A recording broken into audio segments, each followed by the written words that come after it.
Many of us have dealt with a self-doubt or needing validation, and joining us now is Lisa Scott. She is a podcast host as well as an author of her book, And That's Okay, and she's here to kind of tell us about the book and steps on how we can be self-aware. Yes. Hey. Hi, thank you for having me. Yes, thank you so much for joining us. I love the idea of this book. Tell us kind of about your journey and how it got you here to writing this book.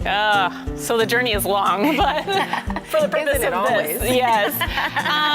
So I, like so many others, just found myself in a place that I didn't know what the next step was. So I was early retirement at the age of 47 and not liking just living, staying at home.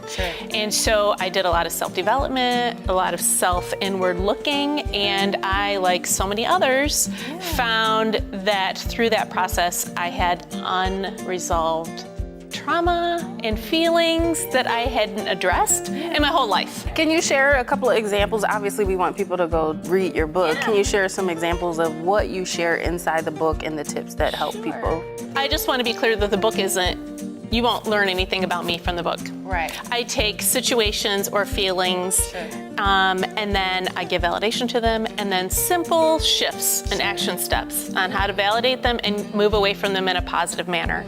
So just off the top of my head, maybe you feel imposter syndrome.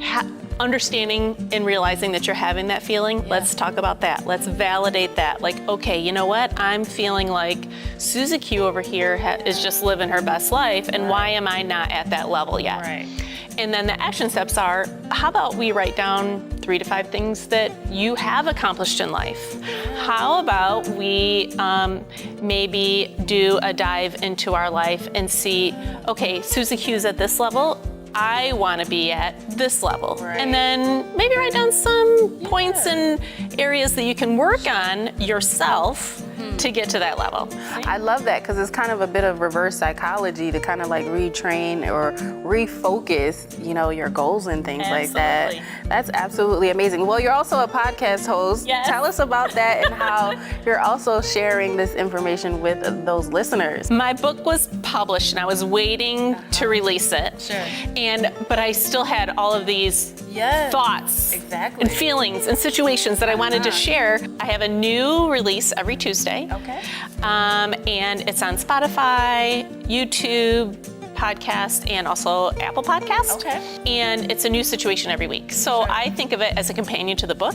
The book is in print, it's set in stone, the situations are the situations, but every single week it's something fresh. Well, thank you so much. It was lovely chatting with you. Tell people how they can find your book. So you can find my book, you can go to my website, lisarenaescott.com. That's LisaRenaScott.com. So you can go to my website, you can find it there, and you can also find it on Amazon. Okay, awesome. Well, thank you so much. Thank you for having me. Yes.